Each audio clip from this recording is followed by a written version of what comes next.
Baik, Assalamualaikum warahmatullahi wabarakatuh. Bismillahirrahmanirrahim.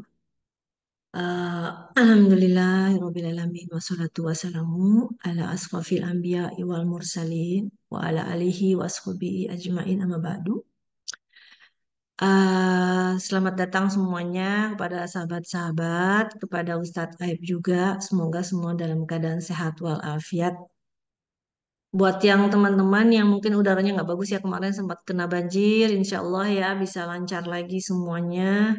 Namanya juga lagi pancaroba dari mulai musim panas ke musim gugur, insya Allah kita selalu dalam lindungan Allah Subhanahu Wa Taala. Baik, kali ini kita akan membahas mengenai kiblat. Saya belum pernah dibahas secara mendetail ya Ustadz ya mengenai kiblat. Karena kan umat Islam telah bersepakat bahwa menghadap kiblat dalam sholat merupakan syarat sahnya sholat sebagaimana dalil-dalil yang sudah ada gitu ya Ustadz ya. Rasulullah sendiri pernah bersabda bahwa Baitullah adalah kiblat bagi orang-orang di Masjidil Haram. Lalu kiblat itu sendiri apa sih sebenarnya gitu? Begitu pentingnya dan bagaimana sejarahnya. Jadi mari kita sama-sama membahas bersama Ustadz Aep. Waktunya kira-kira 40 menit. Mangga Ustadz.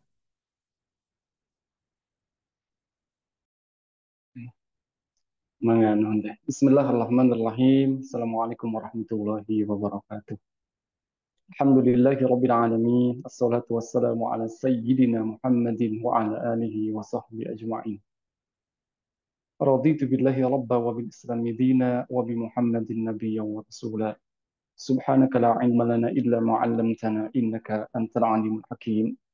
اللهم إنا نسألك علما نافعا ورزقا طيبا وعملا متقبلا وشفاء من كل داء وسقم برحمتك يا أرحم الراحمين. اللهم انفعنا بما علمتنا وعلمنا ما ينفعنا وارزقنا علوما تنفعنا وزدنا علما نافعا. رب اشرح لي صدري ويسر لي أمري واحلل عقدة من لساني يفقه قولي. يا فتاه يا عليم، يا فتاه يا عليم، افتح لنا فتوح العارفين واجعلنا من عبادك الصالحين. Alhamdulillah sahabat semua, teteh-teteh, ibu-ibu yang dirahmati Allah, kita senantiasa bersyukur tentunya kepada Allah Subhanahu wa taala atas berbagai limpahan nikmat yang Allah berikan kepada kita, sehingga mudah-mudahan kita termasuk orang-orang yang senantiasa bersyukur kepadanya, beribadah dengan penuh tunduk dan pasrah kepadanya, sehingga kita akan menjadi hamba-hambanya yang senantiasa beribadah dan berbakti kepadanya. Amin ya rabbal alamin. Jamaah sekalian, teteh-teteh, ibu-ibu yang dirahmati Allah, insya Allah sebagaimana disebutkan di awal bahwa kesempatan kali ini kita akan sama-sama membahas tentang arah kiblat ataupun sejarah kiblat, dan kiblat ini adalah sesuatu yang begitu penting bagi kita umat Islam karena tadi sudah disebutkan menghadap kiblat itu merupakan syarat sah kita melaksanakan sholat, yang mana sholat adalah kewajiban dari Allah yang kita lakukan dan tentunya semuanya ada ketentuannya. Nah, di antaranya adalah harus menghadap ke kiblat. Nah, kemudian selain juga di dalam sholat, tentunya bagaimana para ulama menyebutkan di dalam berbagai keterangan dan ketentuannya, yang semuanya adalah dari kanjeng Nabi Muhammad SAW, bagaimana kita di dalam beribadah, dan juga ketika nanti umat Islam itu meninggal, ada keharusan ataupun kewajiban yang harus dilakukan kepada orang yang meninggal. Ya, sebagaimana kita ketahui, mulai memandikan, kemudian mengkafani, kemudian menyolatkan, disolatkan kan di sana menghadap kiblat juga. Gitu. Kemudian dikuburkan juga menghadap kiblat. Dan juga bagian daripada etika kita di dalam keseharian, ya, ketika kita mungkin tidak lepas dari yang namanya buang hajat ataupun itu buang air besar ataupun buang air kecil gitu kan. Di antara etikanya adalah tidak boleh membelakangi kiblat. Maka bagaimana terkait dengan penentuan arah kiblat ini? begitu penting di dalam kehidupan kita, sehingga ketika berkaitan dengan keseharian, ya, bagaimana kita di rumah kan harus tahu arah kiblatnya untuk sholat. Juga tadi bagian daripada etika kita, bagaimana buang hajat gitu kan di toilet, kan sebaiknya dihindari untuk membelakangi kiblat gitu kan. Nah, ini kan perlu kita ketahui. Nah, jamaah sekalian, teteh-teteh, ibu-ibu yang dirahmati Allah, ada slide yang mudah-mudahan bisa ditampilkan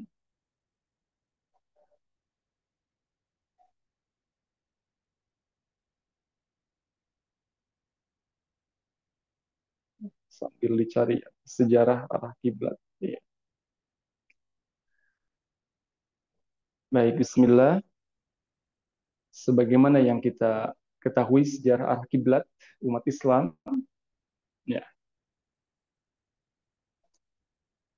diawali dengan kiblat umat Islam yang pertama adalah Masjid Al-Aqsa. Ya. Jadi nanti pembahasannya adalah kiblat pertama umat Islam, kemudian waktu perubahan ataupun ya dari Masjidil Aqsa nanti ke Ka'bah, Masjidil Haram, kemudian nanti banyak hikmah yang kita temukan di dalam perubahan arah kiblat ini. Baik, kiblat umat Islam yang pertama itu adalah Masjidil Aqsa. Masjid Aqsa dikenal dengan nama Baitul Maqdis. Sebagaimana yang kita ketahui tempatnya di kawasan kota tua Yerusalem.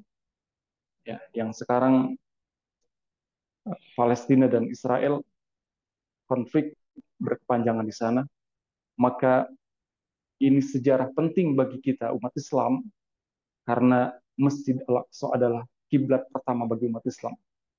Maka bagaimana masjid ini merupakan sejarah penting dan terakhir ini kan terjadi peperangan yang belum usai. Ya. Tentunya kita yang jauh dan mungkin di antara teteh-teteh, ibu-ibu, sahabat sekalian yang sudah ada yang pernah ke sana, ya kita terus senantiasa mendoakan saudara-saudara kita yang berada di Palestina. Mudah-mudahan diberikan kemenangan dan Allah memberikan kesabaran dan keteguhan.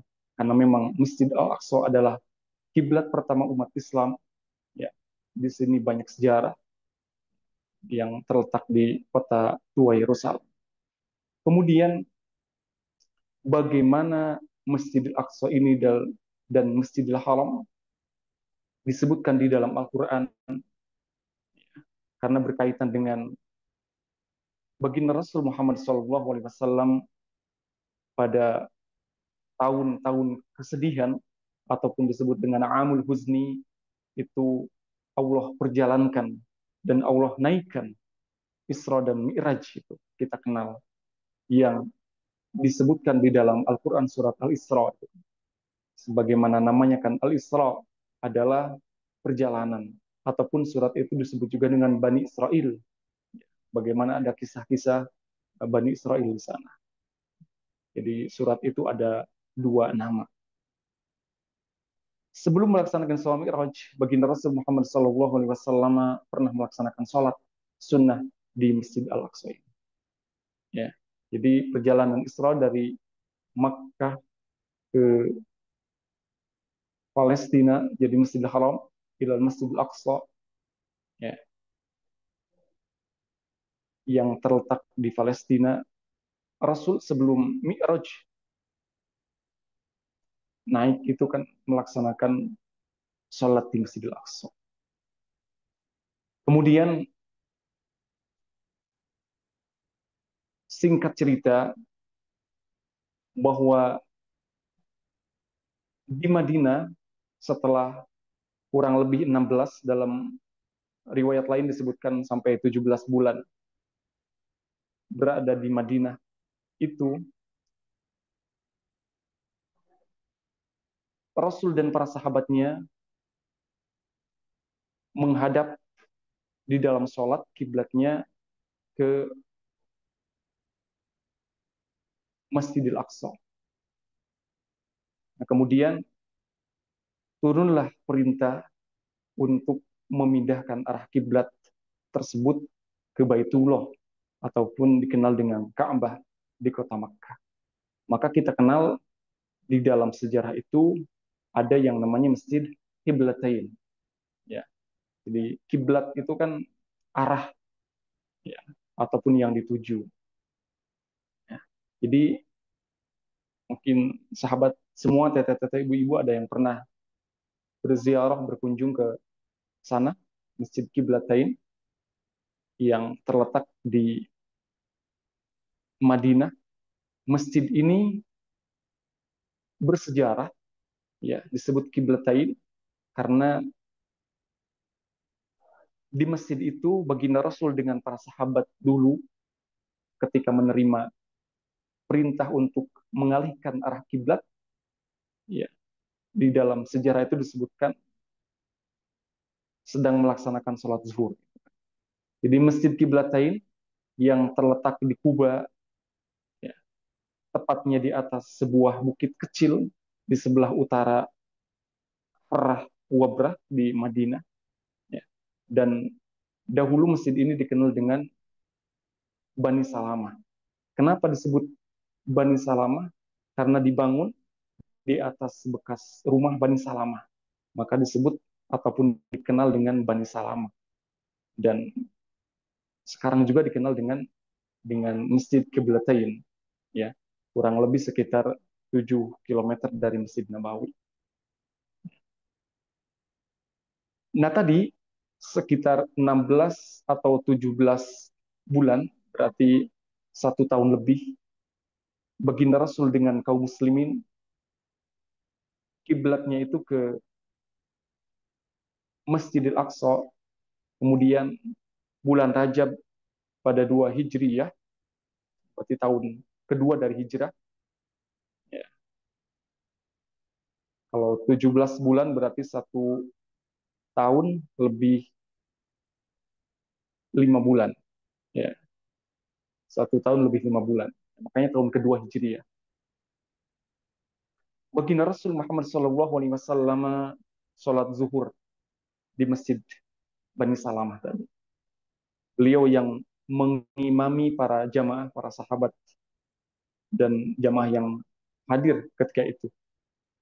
2 rakaat pertama pada sholat zuhur itu masih menghadap Baitul Maqdis di Palestina ataupun Masjid Al-Aqsa. Ya, sampai akhirnya malaikat Jibril yang dikenal dengan Ruhul Amin menyampaikan wahyu terkait dengan pemindahan arah kiblat. Ya. Jadi disebut Masjid Kiblatain karena di masjid itu baginda Rasul Muhammad SAW yang mengimami sholat zuhur dengan makmum, yaitu para sahabat Rasul dan yang lainnya, ya, yang ketika di sana sholat zuhur itu 2 rakaat menghadap Masjid Al-Aqsa, kemudian turun perintah menghadap Ka'bah ataupun uh, Baitullah, ya, di Masjidil Haram kota Makkah. Otomatis secara arah ini kan berbalik, ya, 180 derajat, karena yang tadinya menghadap ke utara, ya, jadi menghadap ke selatan, ya. Tadinya menghadap ke utara jadi menghadap ke selatan, ya. Ini makanya disebut dengan Masjid Kiblatain. Jadi bagian Rasul dengan sahabat sholat zuhur itu 2 rakaat menghadap Masjid Aqsa, dan turun perintah wahyu dari Allah melalui malaikat Jibril 2 rakaat lagi menghadap Ka'bah Baitullah. Wahyu itu turun adalah diantaranya surat Al-Baqarah ayat 144. Sungguh kami melihat wajahmu, kata Allah Nabi Muhammad, sering menengadah ke langit, berdoa, minta kepada Allah. Ya. Maka kami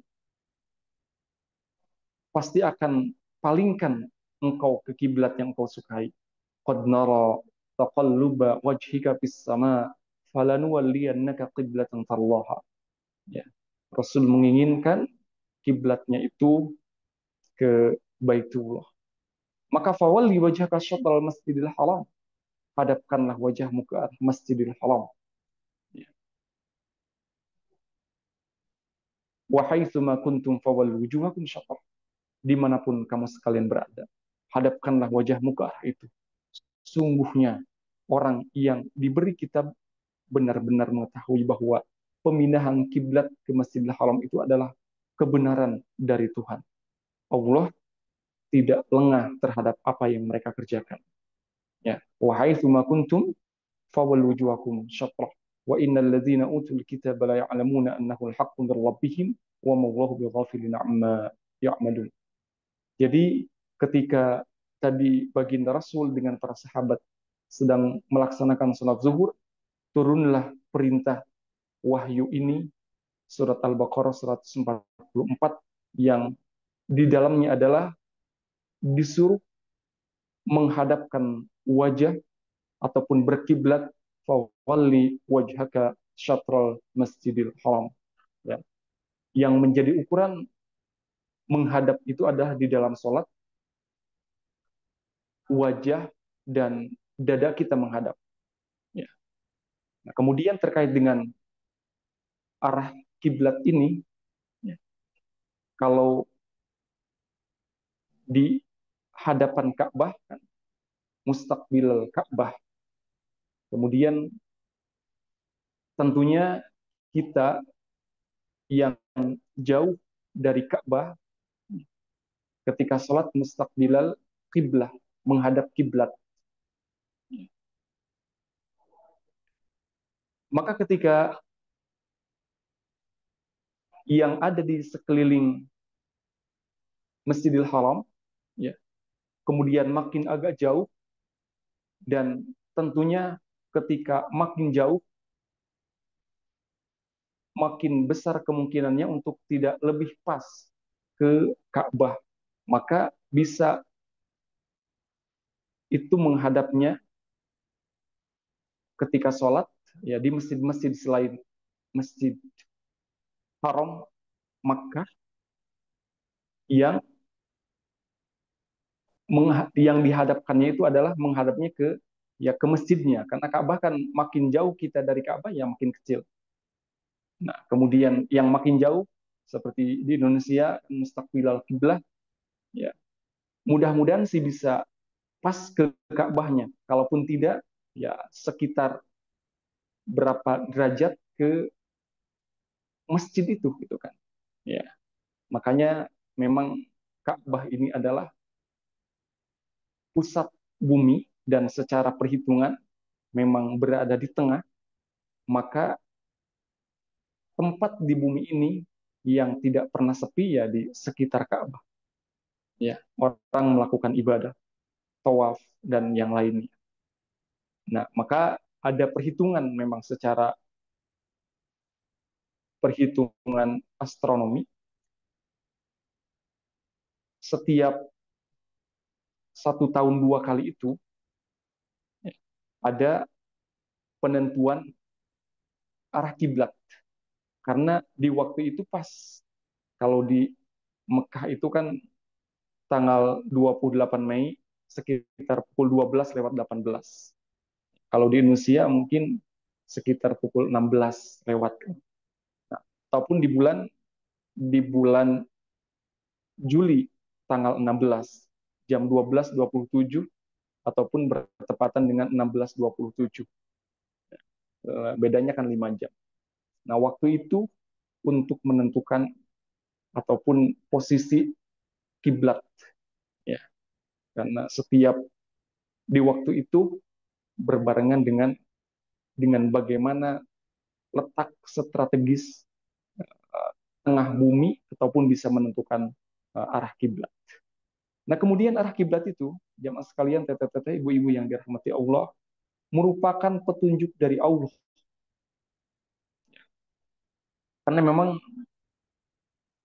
sebenarnya ketika baginda Rasul berdoa kepada Allah, qadara taqalluba wajhika fis sama, jadi disangka oleh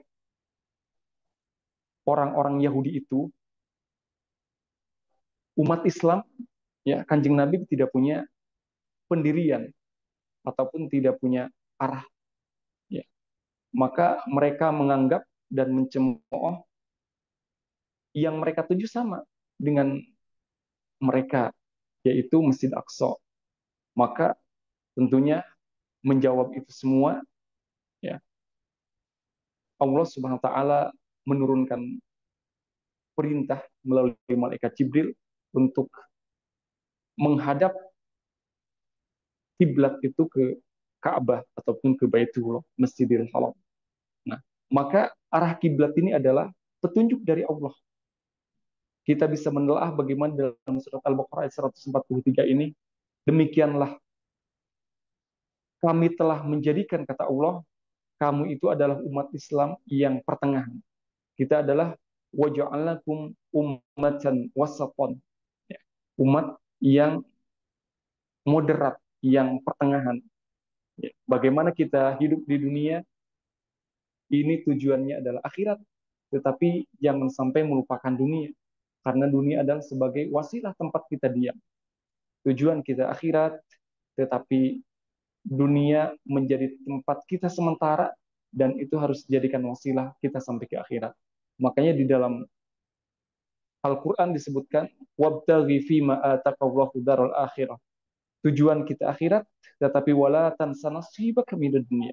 Jangan sampai lupa urusan dunia, karena kita hidup di dunia. Nah, maka kita adalah umatan yang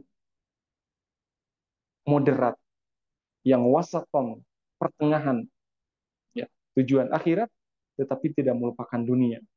Ya. Ummatan wasatan litakunu syuhada 'alan nas wa yakunar rasulu 'alaikum syahida. Agar kamu menjadi saksi atas perbuatan manusia dan agar Rasul Muhammad SAW itu menjadi saksi atas perbuatan kamu. Kami tidak menetapkan kiblat Baitul Maqdis yang dahulu kamu berkiblat kepadanya, kecuali agar kami mengetahui dalam kenyataan siapa yang mengikuti Rasul dan siapa yang berbalik ke belakang. Wa ma ja'alal qiblata allati kunta 'alaiha illa lina'lama man yattabi'ir rasul mimman yanqalibu 'ala aqibai. Nah, kemudian wa in kana lakabiratan ila 'alal ladina hadallah. Sesungguhnya pemindahan kiblat itu sebenarnya sangatlah berat, kecuali bagi orang-orang yang telah diberi petunjuk oleh Allah. Allah tidak menyia-nyiakan imanmu. Wa ma kana Allahu liyudhi'a imanakum innallaha bin-nasi laraufur rahim. Nah, maka pemindahan arah kiblat ini berkaitan dengan keimanan, berkaitan dengan petunjuk dari Allah bahwa siapa yang mengikuti itu adalah dia betul-betul mengikuti perintah Allah dan juga menunjukkan keimanan. Dan disebutkan di ayat ini wa in kana kabirah, sesungguhnya adalah yang berat. Maka ketika kita di dalam kondisi agak sulit menentukan kiblat, ketika akan sholat, ibaratnya kita masuk ke daerah yang sulit untuk menemukan sinyal. Sekarang kan mudah ya, ada aplikasinya untuk menentukan arah kiblat itu. Kalau kita kesulitan, ibaratnya tidak ada sinyal atau ya berbagai kesulitan lainnya, ataupun juga cuaca, matahari redup, ya karena dari sinar matahari kan bisa kelihatan, karena matahari itu kan konsisten terbit dari timur dan terbenam di barat, normal itu kan. Kecuali nanti ketika sudah terbalik, terbit dari sebelah barat dan terbenamnya di timur, ya itu sudah kiamat gitu kan. Nah, kita bersyukur alhamdulillah sekarang matahari masih terbit dari sebelah timur dan terbenam di sebelah barat ataupun tenggelam. Nah, makanya ada tebak-tebakan tuh anak-anak tebak-tebak. Apa yang tiap hari tenggelam katanya tapi tidak basah? Ya, matahari itu kan. Setiap hari tenggelam ya karena terbenam sebelah barat dan ya tidak basah gitu. Jadi ketika suatu kondisi agak sulit menemukan arah kiblat, entah itu aplikasi yang tidak bisa dipakai dengan kendala sinyal, ataupun mungkin lihat cuaca tidak memungkinkan karena redup atau bagaimana. Ketika kita akan sholat, maka di sana yakinkan, kita yakin kiblatnya kemana, maka sholatlah mengharap arah yang kita yakin kiblatnya. Nah, maka sah sholatnya. Ya. Jadi disinilah bagaimana keimanan, keyakinan, kepercayaan. Maka di sini illa 'alal ladzina hadallah wa ma kana Allahu liyudhi'a imanakum. Ya. Kecuali bagi orang-orang yang diberi petunjuk oleh Allah dan Allah tidak akan menyanyiakan imanmu. Jadi keyakinan di sini ya itu menentukan bagaimana kita menerima perintah ataupun petunjuk dari Allah. Dalam hal ini diantaranya adalah penentuan arah kiblat. Jamaah sekalian, teteh-teteh, ibu-ibu yang dirahmati Allah.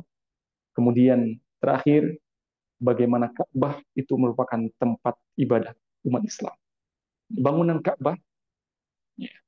Jadi tadi dari Masjid Al-Aqsa, kemudian Kiblatain, dan kita sekarang berkiblat ke Ka'bah, ya, yang berada di Masjidil Haram, Makkah. Bangunan Ka'bah itu sebagai kiblat umat Islam merupakan suatu bangunan sakral yang memiliki akar sejarah yang dalam dan panjang. Ya, kiblat umat Islam mengarah ke Ka'bah disebut dalam Al-Quran pada surat Al-Baqarah ayat 127. Dan ingatlah, ketika Ibrahim meninggikan membina dasar-dasar Baitullah bersama dengan Ismail, berdoa, ya Tuhan kami, wa idh yarfa'u Ibrahimul qawa'ida minal bait wa Ismail rabbana taqabbal minna ya Rabb, ya Tuhan kami, terimalah daripada kami, rabbana taqabbal minna, amalan kami, sesungguhnya Engkau lah yang maha mendengar, maha mengetahui. Rabbana taqabbal minna innaka antas samiul alim. Itu di antara doa yang dipanjatkan oleh Nabi Ibrahim yang dikenal dengan kekasih Allah, Khalilullah, yang disebutkan dalam surat Al-Baqarah ayat 127. Jadi Ka'bah ini adalah kiblat umat Islam, kemudian dibangun oleh Ibrahim dan Ismail. Ya, maka di sekitar Ka'bah itu ada tempat yang disebut dengan makom Ibrahim. Ya, makom itu artinya tempat berdiri, ya bukan makam pemakaman. Ya, makom bukan makom Ibrahim, bukan kuburannya Nabi Ibrahim, tetapi bagaimana dulu Nabi Ibrahim berdiri untuk membangun Ka'bah, di sana tempatnya. Ya, ditandaikan dengan uh, apa tanda yang berwarna keemasan itu, makom Ibrahim. Ya. Dan Ibrahim ini doanya. Rabbana taqabbal minna innaka antas samiul alim. Ya Tuhan kami, terimalah daripada kami amalan kami. Sesungguhnya Engkaulah yang maha mendengar, lagi maha mengetahui. Kemudian jamaah sekalian, teteh-teteh, ibu-ibu yang dirahmati Allah, Ka'bah itu adalah pusat ibadah umat Islam. Ya. Wa idh ja'alna al-baita mathabatan lin-nasi wa amna wattakhidhu min maqami Ibrahim musalla. Dan ingatlah ketika kami menjadikan rumah Ka'bah, kata Allah, tempat berkumpul dan tempat yang aman bagi manusia. Ya. Siapa yang pernah ke sana tentunya merindukan kembali, dan rindunya lebih besar daripada yang belum ke sana. Ya. Bagaimana Ka'bah ini, kita memang beribadah bukan kepada Ka'bah. Ya, sebagaimana di dalam surat Al-Quraisy, "Falyabudu rabb hadzal bait." Kita beribadah adalah kepada pemilik Ka'bah, rabb hadzal bait. Ya. Ketika kami menjadikan rumah Ka'bah tempat berkumpul di tempat yang aman bagi manusia. Wa ja'alna al-baita mathabatan lin-nasi wa amna wattakhidhu min maqami Ibrahim musalla.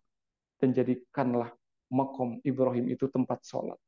Ya, maka di antara tempat makom ijabah, tempat yang diijabah di muka bumi ini adalah di antara Hajar Aswad dan Makom Ibrahim atau sekitar Makom Ibrahim. Ya, selain juga di Hijr Ismail sekitar Ka'bah. Nah, jadikanlah Makom Ibrahim itu tempat sholat. Wattakhidhu min maqami Ibrahim musalla. Wahidna ila Ibrahim wa Ismail an takhira baitiya lit-ta'ifina wal 'akifina warruk'is sujud. Dan kami perintahkan kepada Ibrahim dan Ismail dan juga menjadi kita ikuti kepada kita karena ini adalah syariat Kanjeng Nabi Muhammad itu adalah millata Ibrahim Hanifah, milah Ibrahim yang lurus. Bersihkanlah rumahku untuk orang-orang yang tawaf, orang yang iktikaf, kemudian orang yang ruku dan sujud. Ya, jadi di sana dijadikan tempat untuk tawaf mengelilingi Ka'bah, ya. Kemudian juga iktikaf, berdiam diri di masjid untuk beribadah, dan orang-orang yang ruku dan sujud udah jelas ruku dan sujud ada di dalam sholat. Ya, itulah jamaah sekalian, teteh-teteh, ibu-ibu yang dirahmati Allah, bagaimana pentingnya kita mengetahui kiblat, karena di antara kewajiban kita adalah sholat, dan sholat menghadap kiblat, dan juga tadi hal yang lain di dalam etika kita buang hajat juga. Nah, dan yang kita sembah adalah bukan Ka'bahnya, tetapi Allah pemilik Ka'bah. Falyabudu rabb hadzal bait. Sekian dan demikian sementara teteh-teteh ibu-ibu yang dirahmati Allah. Barakallahu fikum. Semoga senantiasa sehat walafiat. Allah menerima amal kita semua. Hatur nuhun, terima kasih, sementara kami tutup dulu. Hasbunallahu wa ni'mal wakil, ni'mal maula wa ni'man nasir. Assalamualaikum warahmatullahi wabarakatuh. Waalaikumsalam warahmatullahi wabarakatuh. Ustadz, Alhamdulillah. Sedikit sejarah ya Ustadz mengenai arah kiblat kita gitu ya Ustadz. Karena memang banyak pertanyaan. Saya juga nanti ada yang mau saya tanyakan Ustadz mengenai kiblat gitu. Ini udah datang pertanyaan terlebih dahulu dari Teh Dewi, kemudian dari Teh Yanyen. Pertanyaan pertama Teh Dewi adalah apakah Hajar Aswad sudah ada sejak Nabi Ibrahim dan apakah sejak dulu sudah ada bingkainya seperti itu? Nah, kumaha tah Ustad? Mangga Ustad. Ustad kalau mau minum minum dulu Ustad. Ini soalnya nggak ada Mbak Berta. Biasanya Ustad minum pas saat Mbak Berta lagi pantun, Mbak Bertanya lagi halangan. Kumaha Ustad mau langsung dijawab?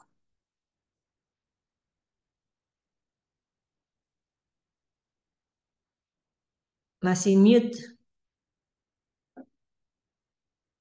Ustad minum, saya ikut minum ya Ibu-ibu sebentar.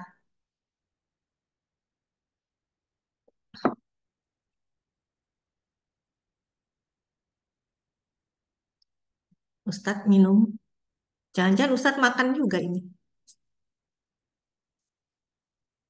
Mana nih Ustadnya? Menghilang.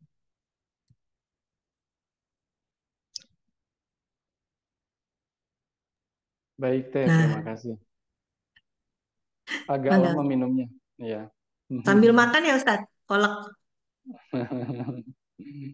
Baik, Mangga terima Ustad. kasih atas pertanyaannya. Terkait dengan eh, Hajar Aswad, ya, yang artinya adalah batu hitam, Aswad itu, yang ceritanya memang awalnya batu itu tidak hitam. Ya, ada sejarah yang menyebutkan memang menjadi hitam entah kenapa. Ya, walaupun ada eh, cerita bahwa terlalu banyak yang mencium katanya gitu kan, jadi hitam. Makanya disebut dengan Hajar Aswad. Ya, bahasa kitanya adalah batu hitam. Ya, walaupun awalnya katanya putih gitu kan.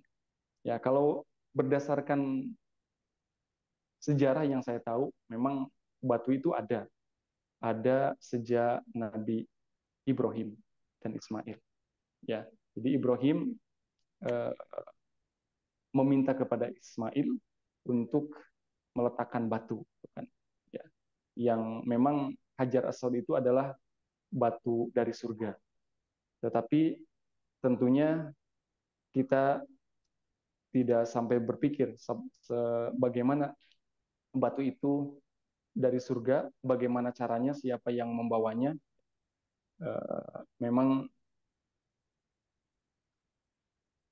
ada sejarah yang menyebutkan bahwa memang Hajar Aswad itu adalah batu dari surga. Ya, batu dari surga. Jadi ada sejak zaman Ibrahim dan Ismail. Nah, kemudian memang di dalam sejarah disebutkan bahwa Hajar Aswad ini menjadi juga cerita di dalam sejarah bagaimana bijaksananya Kanjeng Nabi Muhammad SAW. Ya, jadi berebut ketika itu untuk menyimpan Hajar Aswad di Ka'bah. Ya, karena yang menyimpan berarti dia bagian ataupun kelompok kafilah golongan yang terhormat gitu kan. Maka dengan bijaksananya ya, baginda Rasul ya, menyuruh untuk ada 4 kabilah, 4 kelompok yang memegang seperti kain gitu kan. Dan kain itu ada 4 ujungnya dipegang sama semuanya, kemudian disimpan di tengah dan semua merasakan seolah-olah eh, yang menjadi sebab batu itu berpindah dan dipindahkan ke Baitullah itu kan. Nah, jadi yang kita ketahui bahwa batu itu memang ada sejak zaman Nabi Ibrahim, ya. Kemudian waktu Kanjeng Nabi Muhammad SAW ini menjadi cerita di dalam sejarah yang menggambarkan bagaimana kebijaksanaan baginda Rasul Muhammad SAW. Demikian teh yang bisa ditanggapi dari pertanyaan. Mangga, Alhamdulillah. Gimana Teh Dewi? Cukup jelas? Sama tadi itu pertanyaannya. Kalau kita lihat sekarang kan Hajar Aswad itu di Ka'bah itu ada bingkainya gitu ya, Ustaz. Itu bingkai itu sejak kapan ada di situ? Dan apakah sudah ada dari sejak zaman Nabi Ibrahim? Ya, baik, terima kasih ya bingkainya ya. Bingkainya memang Ka'bah itu kan sudah mengalami berapa kali pemugaran gitu kan. Ya, pemugaran lebih harapannya ada tujuannya adalah supaya lebih baik. Ya, yang saya tahu memang bingkainya itu tidak ada dari awal, ya, tetapi renovasi kedua atau keberapa gitu kan. Ya, jadi tidak ada dari awal dan itu ditambahkan tujuannya adalah untuk melindungi dan ya secara estetika ya ketika memakai bingkai kan juga lebih lebih aman dan lebih lebih bagus gitu kan. Ya, jadi yang saya ketahui terkait dengan bingkai itu pada renovasi Ka'bah selanjutnya dan tidak ada dari awal. Wallahu alam. Demikian. Baik, terima kasih Baik, Pak Ustadz. Jadi cukup ya. Baik, Ustadz lanjut pertanyaan berikutnya Ustadz dari Teh Yen Yen. Mangga Teh Yen Yen. Atur nuhun Teh Dini. Assalamualaikum Ustaz. Saya ada dua pertanyaan. Yang pertama ini karena pernah kejadian jadinya curious aja. Jadi saya tuh pernah bertamu sholat gitu ya, numpang sholat. Nah di tengah-tengah sholat itu ada yang apa namanya nepak gitu, arah kiblatnya salah. Astagfirullah. Nah, itu sebenarnya apa yang harus saya lakukan di tengah-tengah rakaat seperti itu? Apakah membatalkan salat dan mengulanginya atau langsung saja bergeser merubah ke arah kiblat yang betul gitu? Itu pertanyaan yang pertama. Kemudian pertanyaan yang kedua, eh, seperti kita ketahui kan ada ayat yang apa namanya yang menyatakan bahwa gunung itu berjalan, kemudian ada gempa-gempa juga yang menyebabkan tanah itu kan bergeser. Apakah itu ada kaitannya juga dengan apa namanya penentuan arah kiblat adjustment gitu setiap per 2 tahun itu? Itu saja Ustadz. Hatur nuhun. Ya, baik, terima kasih atas pertanyaannya. Ya, baik, yang kedua dulu terkait dengan ada pergeseran ya. Karena bumi ini adalah pasoknya ataupun yang menjadi kekuatannya adalah gunung gitu kan.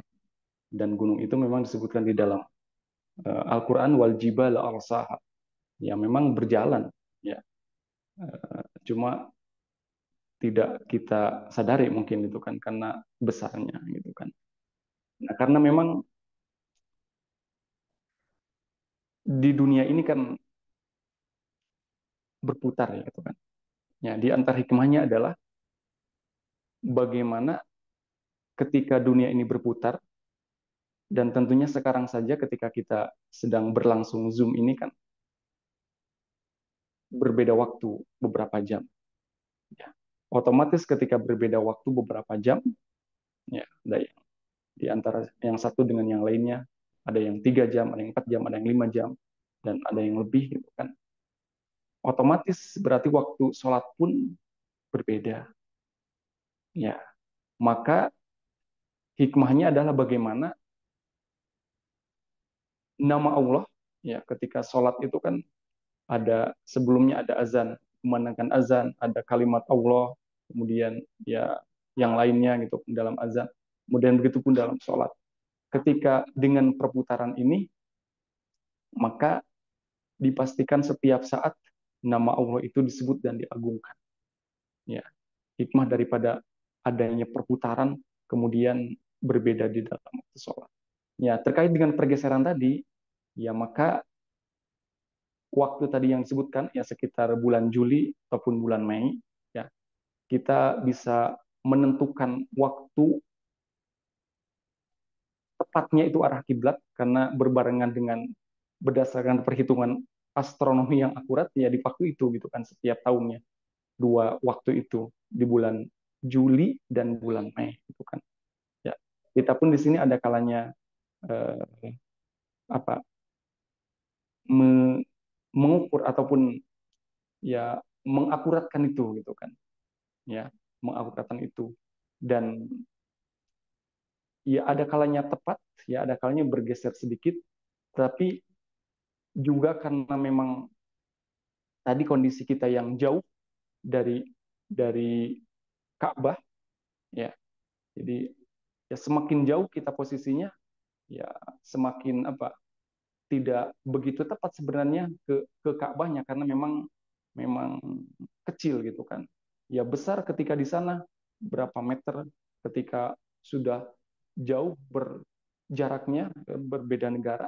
maka ya tadi kalau bahasa Sundanya malabahan gitu kan jadi eh, yang sekitar masjid haram ya yang penting berapa derajatnya ya jadi dari ada pergeseran itu ya itu makanya ada berdasarkan perhitungan ya di waktu-waktu itu bisa menyesuaikan ya berarti memang ada pergeseran dan di apa disamakan lagi gitu kan ya walaupun kan memang bumi ini kan berputar gitu kan berputar demikian mungkin secara apa secara eh, perhitungan. Jadi ada waktu-waktu untuk menentukan arah kiblat itu kan.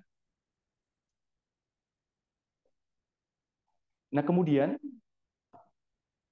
terkait dengan sholat ya.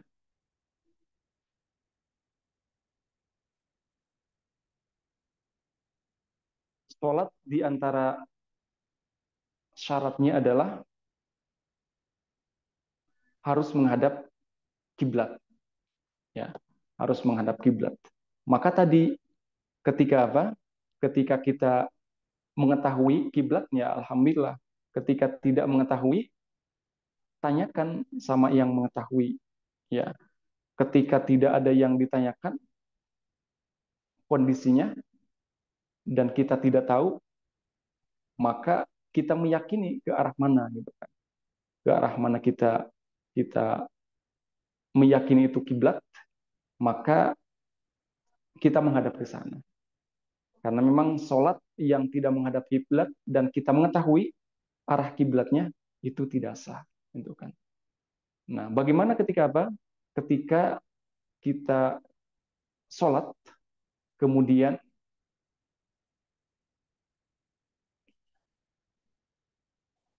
ternyata kita tidak menghadap kiblat, dan di tengah-tengah sholat itu ada yang mengabari.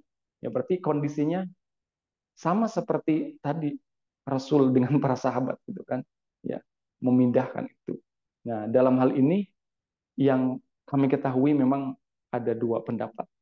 Yang pertama, seperti ketika kita sholat menghadap kiblat, meyakin menghadap kiblat, ternyata di pertengahan sholat itu tidak menghadap kiblat dan ada yang eh, mengabari, ya kita merubah posisi dengan tidak banyak bergerak, dalam artian bergerak berpindahnya sesuai dengan kebutuhan, tidak banyak bergerak.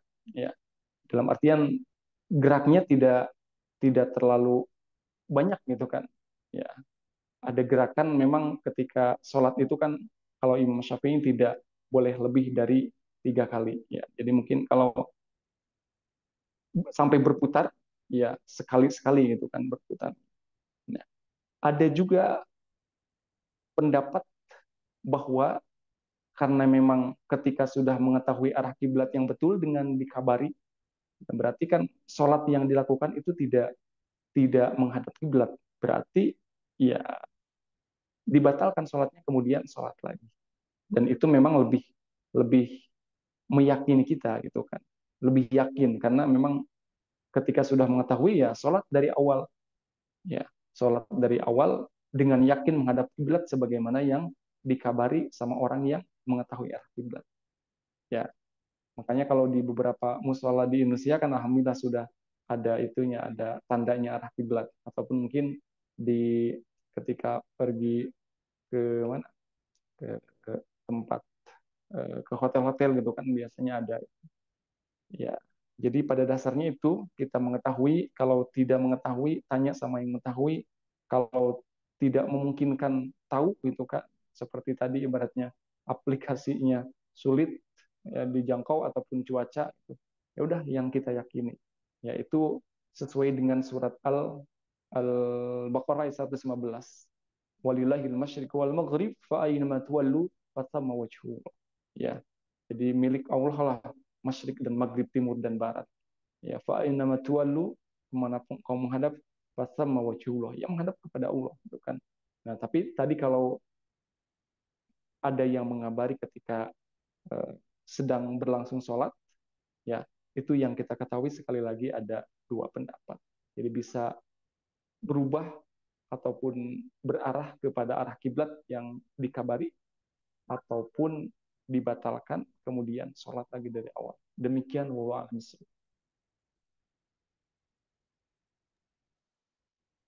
Baik, gimana Teh Yanyan? Alhamdulillah, hatur nuhun Ustadz. Salam. Baik, kasih Ustadz atas jawabannya. Pertanyaan berikutnya untuk Ibu Idar. Mangga Ibu Idar.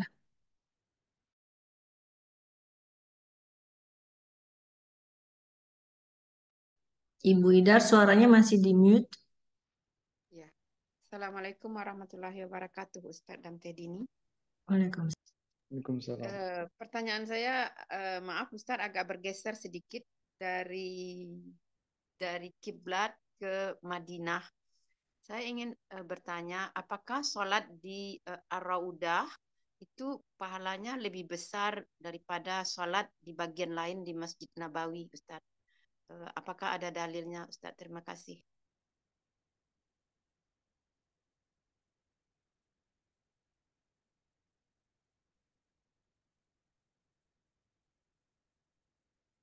Baik. Terima kasih Ibu Ida atas pertanyaannya. Salat di Raudhah. Raudhah itu berada di Masjid Nabawi ya, di Madinah ya, dan tidak besar tempatnya. Maka biasanya dijadwal gitu kan supaya semuanya merasakan ya.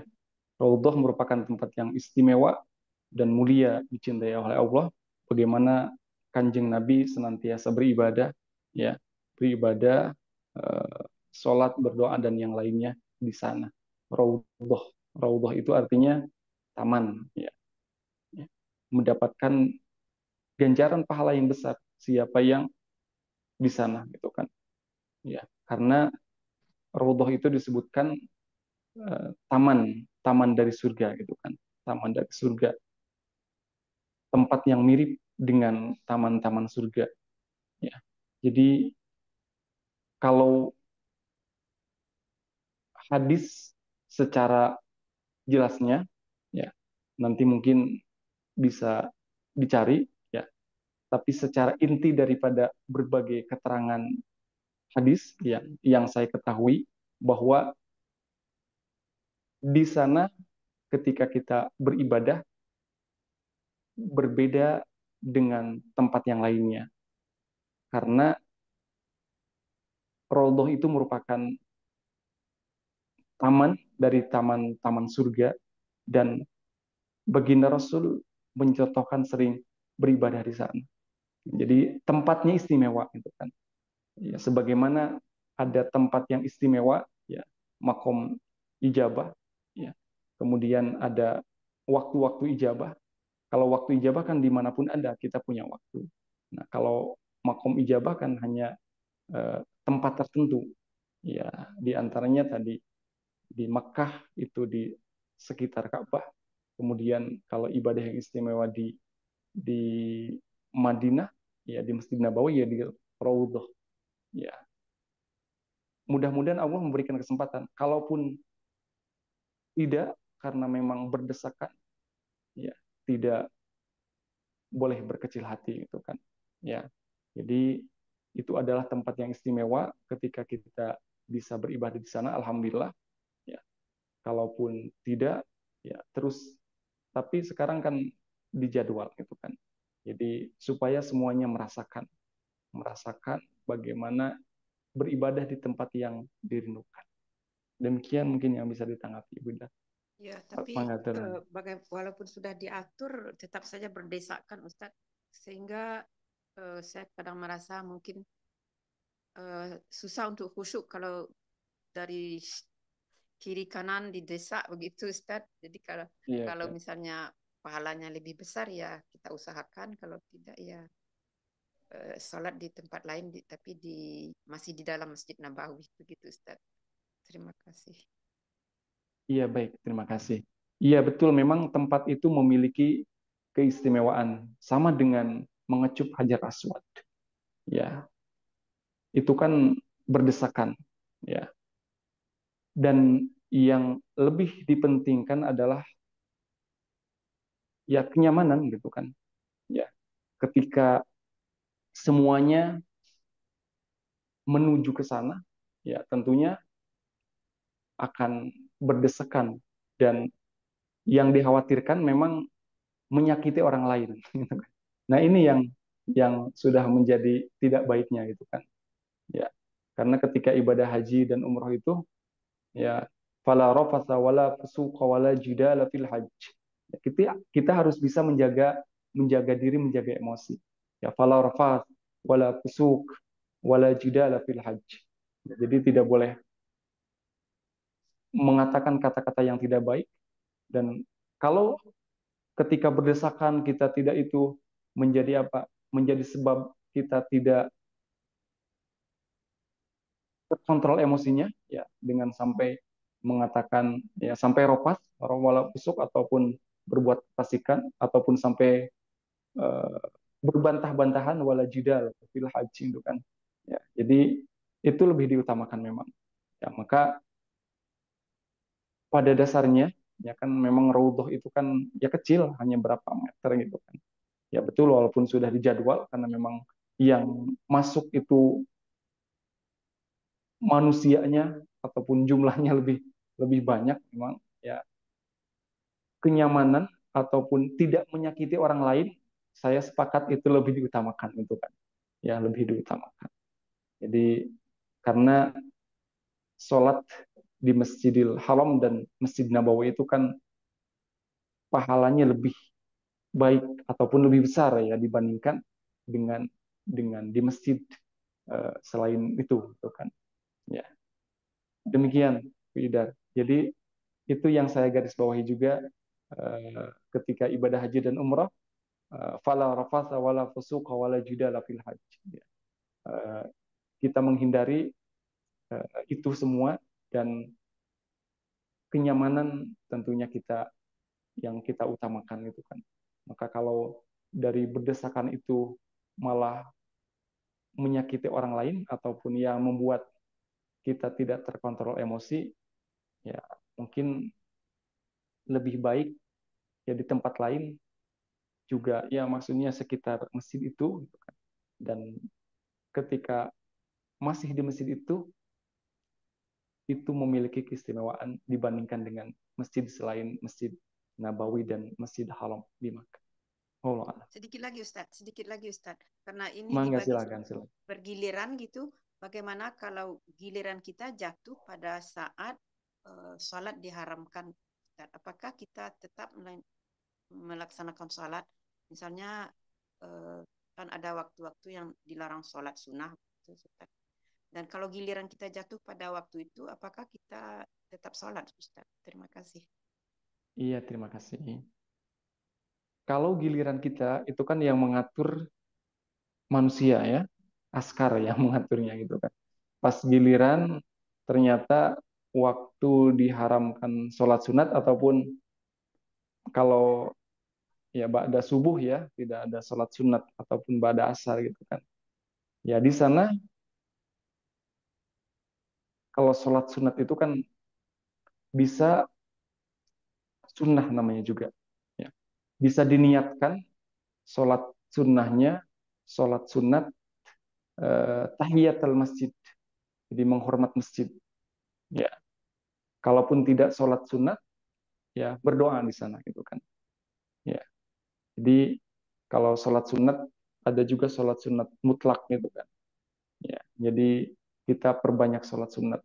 Tapi kalaupun pas ya di waktu yang ya tidak ada sholat sunat seperti ba'da subuh dan ba'da asar gitu kan, kita bisa berdoa gitu kan. Ya, karena itu yang ketentuan terkait dengan sholat itu kan dari Allah dan Rasulnya. Kalau terkait tadi pas jadwal itu yang mengaturnya ya askar gitu kan. Jadi kalau pas di waktu yang diharamkan untuk sholat, ya kita bisa berdoa gitu kan. Bisa berdoa. Jadi di sekitar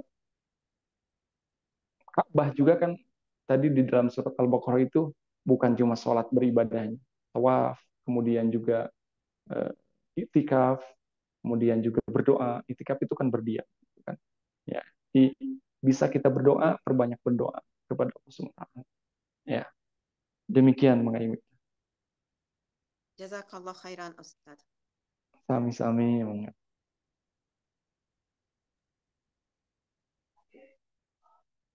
Baik, atau mohon Ustadz atas jawabannya. Ini mungkin pertanyaan terakhir datang dari Teh Diva. Setelah itu kita bisa tutup, Pak Ustadz. Pak Ustadz, di surat Al-Maidah disebutkan bahwa Allah menjadikan Ka'bah rumah suci tempat berkumpul pada bulan haram, Hadyu, dan Qolaid. Pertanyaan saya yang dimaksud bulan haram, Hadyu, dan Qolaid itu apa Ustadz? Saya juga baru tahu ini. Ustadz tahu Ustadz? Mungkin bisa dijawab, mangga Ustadz. Baik, sebentar boleh saya buka dulu ayatnya ya supaya jelas. Surat Mangga. Al-Maidah ya itu ya. Surat Al-Maidah.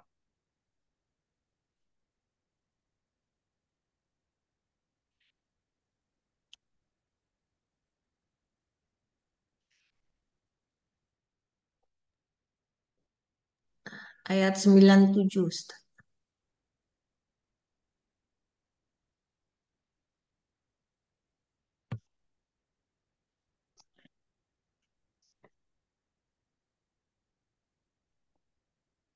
97.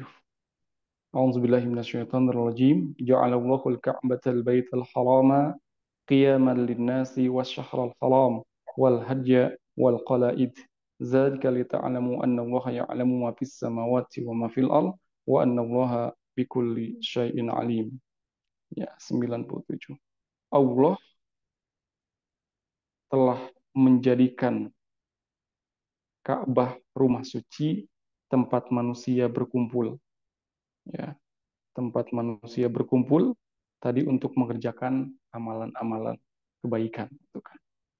Demikian pula bulan haram, hadyu, dan qalaid. Yang demikian itu agar kamu mengetahui bahwa Allah mengetahui apa yang ada di langit dan apa yang di bumi. Dan bahwa Allah maha mengetahui segala sesuatu. Ya. Ada kata-kata Baitul Haram qiyamal linnasi wa syahrul haram. Ya. Jadi bulan-bulan haram. Ya. Bulan-bulan haram itu adalah bulan-bulan yang dimuliakan oleh Allah. Di dalam Al-Quran disebutkan dalam surat At-Taubah, Inna iddatas syuhuri indallahi ithna asyara syahra. Ya, sesungguhnya 1 tahun menurut perhitungan Allah itu ada 12 bulan. Ya, kemudian ada 4 bulan haram, arba'atun hurum. Ya, bulan haram itu adalah 3 bulan berturut-turut, yang 1 bulannya memisah itu kan, tidak berturut-turut. Yang 4 bulan itu bulan eh, Zulqa'dah, Zulhijjah, sama Muharram. Kemudian bulan Rajab. Nah itu 4 bulan haram. Ya, 4 bulan haram itu jadi eh, bulan yang istimewa. Kemudian dulu ada perjanjian dan ketentuan. Di antaranya adalah tidak boleh melakukan kejahatan, di antaranya peperangan, ya, di 4 bulan itu. Ya, itu dosanya besar atau melebihi bulan-bulan lain. Jadi 4 bulan yang diharamkan itu maksudnya ya diharamkan melakukan perbuatan kejahatan, di antaranya peperangan. Ya, Zulqa'dah, Zulhijjah, kemudian Muharram sama Rajab. Kan bulan-bulan itu bulan-bulan istimewa. Ya, Zulhijjah sebagaimana kita tahu ada puncak haji. Muharram itu kan eh, awal tahun bulan Hijriyah. Rajab juga kan ya, itu bulan yang istimewa. Itu 4 bulan haram, ya maksudnya bulan yang istimewa dari ya semuanya istimewa. Ya ketika berbicara tentang istimewa jadi semuanya istimewa dan 4 bulan ini pilihan. Dan ketika kita membahas tentang istimewa di dalam Islam ini subhanallah kan, ketika kita berbicara tentang sholat, sholat itu istimewa. Ketika kita berbicara tentang zakat, zakat istimewa. Begitupun bulan. Ya bulan kok tidak masuk bulan uh, Ramadan? Ya kan Ramadan itu lebih istimewa lagi gitu kan. Jadi setiap bulan memang ada yang disebutkan di dalam ayat ini memang yang 4 bulan. Fiha arba'atun hurum, 4 bulan istimewa. Nah, kemudian yang kami tahu nanti mungkin lebih detail lagi kita mencari bagaimana penjelasan para ulama terkait dengan ayat ini ya, terkait dengan hadya wal qalaid. Hadyu itu artinya sembelihan gitu kan. Ya kan di dalam ketika kita melaksanakan ibadah haji gitu kan, tidak boleh menyakiti bahkan menyembelih binatang ya, dan itu tantangannya luar biasa ya. Ketika keluar dari masjid kan banyak banyak merpati-merpati yang yang bagus gitu kan ya, itu jangan disakiti gitu kan, itu membatalkan ibadah haji, bahkan kalau sampai membunuhnya gitu kan. Dan itu biasanya kalau kata orang Sunda milaraan itu ya kayak ngelek gitu kan, kayak dia mau mau di apa dimainin gitu kan ya, itu biarkan saja gitu kan ya. Bahkan disebutkan dikasih apa dikasih makanan pun ada yang mengatakan untuk menjaga ya biarkan saja, nggak usah di gitu kan ya. Apalagi kalau sampai ya membunuhnya ataupun ini bagus sekali mau dibawa ke Indonesia, kan di Indonesia nggak ada, nggak boleh gitu kan. Nah itu yang kita tahu terkait dengan hadya wal qalaid gitu kan. Eh, itu mungkin lebih jelasnya nanti kita mencari referensi penjelasan para ulama di dalam tafsirnya. Demikian sekilas yang kami ketahui dari ayat itu. Wallah. Baik Teddy Ba, bagaimana Teddy Ba? Ya, ya, jelas. Terima kasih, Pak Ustadz. Baik, sama-sama. Baik Pak Ustadz, nanti mungkin kita bisa bahas lebih dalam lagi ya Pak Ustadz ya mengenai pas nanti bulan mendekati haji kali ya Ustadz ya. Insya Allah. Bulan-bulan ini bisa kita bahas nanti. Ingetin saya Pak Ustadz, soalnya kadang-kadang lupa. Maklum lah, ini komputernya udah harus diinstal ulang Ustadz. Hmm. Baik Ustadz, sepertinya kita sudah sampai penghujung Ustadz. Sudah mau jam 12, ibu-ibu juga pasti sudah punya aktivitas lainnya yang berbeda. Ada yang mungkin harus jemput anak, ada yang mulai harus masak, dan sebagainya ya Ustadz ya. Maka Ustadz, Alhamdulillah kita sudah sampai ke penghujung dan Ustadz juga sudah memberikan tadi banyak ilmu yang bermanfaat dan juga sudah menjawab pertanyaan-pertanyaan. Mudah-mudahan cukup jelas ya Ustadz ya. Silakan Ustadz memberikan mungkin kesimpulan Ustadz dan ditutup dengan doa. Mangga Ustadz. Baik, terima kasih teteh-teteh ibu-ibu semuanya. Pembahasan kita kali ini terkait dengan arah kiblat. Tadi kiblat itu adalah arah dan ini gambaran hikmahnya sebenarnya dalam kehidupan kita. Kita hidup itu harus punya arah, ya, harus punya tujuan gitu kan. Ya, tujuan yang umumnya adalah Allahu ghayatuna. Allah sebagai tujuan kita. Ya, Ar-Rasul qudwatuna. Rasul sebagai teladan kita.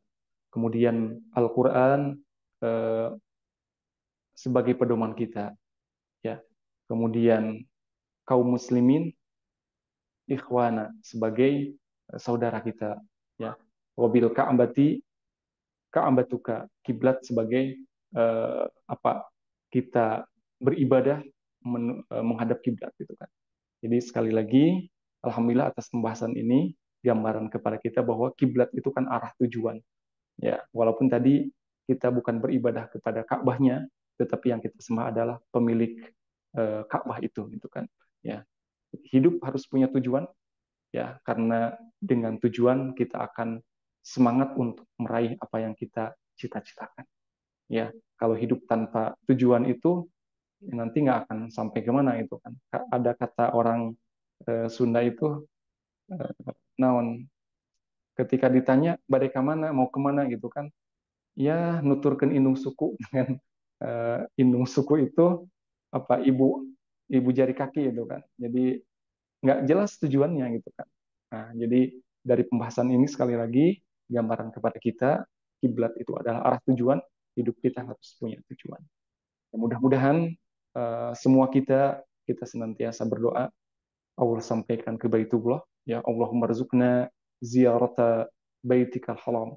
Allah memberikan rezeki kepada kita untuk bisa uh, uh, ziarah ataupun pergi ke Baitul Haram, Ka'bah, kemudian wa ziyarati qabri Nabikal Karim dan berziarah kepada makam Kanjeng Nabi Muhammad SAW di dekat Raudhah tadi di Masjid Nabawi.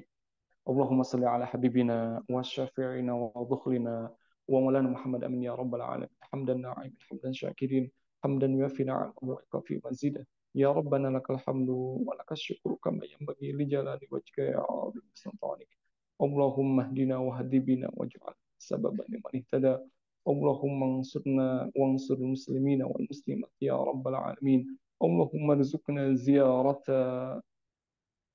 كعبة بيتك المحرم وزيارة قبر نبيك الكريم محمد صلى الله عليه وسلم اللهم إنا نسألك الهدى والتقى والعفاف والغنى اللهم إنا نسألك الثبات في الأمرنا والعزيمة على رشدنا ونسألك قلبا سليما ولسانا صادقا اللهم رحمتك نرجو فلا تكلنا إلى نفوسنا طرفة عين وأصلح لنا شأننا يا رب العالمين يا ربنا يا كريم يا رحيم ربنا آتنا من لدنك رحمة وهيئ لنا من أمرنا رشدا ربنا آتنا في الدنيا حسنة وفي الآخرة حسنة وقنا عذاب النار سبحان ربك رب العزة عما يصفون وسلام على المرسلين والحمد لله رب العالمين آمين. Hatur nuhun, terima kasih semuanya, teteh-teteh, ibu-ibu, sahabat semuanya. Mohon maaf apabila ada kesalahan dan kekurangan. Hasbunallah wa ni'mal wakil, ni'mal maula wa ni'mal nasir. Selamat melanjutkan aktivitas sehat dan berkah selalu insya Allah. Assalamualaikum warahmatullahi wabarakatuh.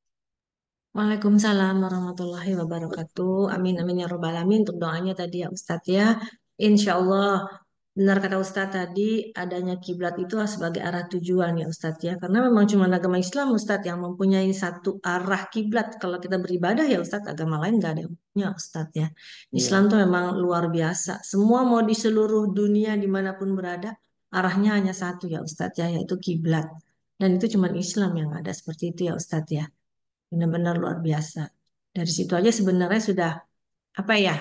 Islam itu memang suatu agama yang ya yang ya memang agama yang tidak bisa ditandingi ya Ustadz ya istilahnya ya Ustadz ya dari segi arah aja tadi kiblat aja sudah Masya Allah sudah luar biasa. Sekali lagi Alhamdulillah Ustadz atas ilmunya atas tadi semua jawabannya sudah diberikan dari teman-teman kita yang bertanya. Mohon maaf lahir batin bila tadi ada kesalahan karena yang sempurna hanyalah milik Allah. Semoga kajian ini bisa memberikan banyak manfaat. Mari kita tutup bersama kajian ini dengan membaca hamdalah alhamdulillahirabbil alamin subhanakallah astaghfiruka wa atubu ilaik. Mohon maaf lahir batin semuanya. Selamat menjalankan aktivitas, sehat-sehat selalu. Semoga kita selalu dalam lindungan Allah Subhanahu wa taala. Amin Amin. amin. Wassalamualaikum warahmatullahi wabarakatuh. Mohon pistan Waalaikumsalam Ustaz. warahmatullahi wabarakatuh. Hatur nuhun teh dini Pak Ustadz semuanya. Mohon maaf lahir batin. Sama Teh Lin. Nuhun, Ustaz dan Teh Dini dan Bu Yati. ya. Ya semuanya sehat-sehat semuanya.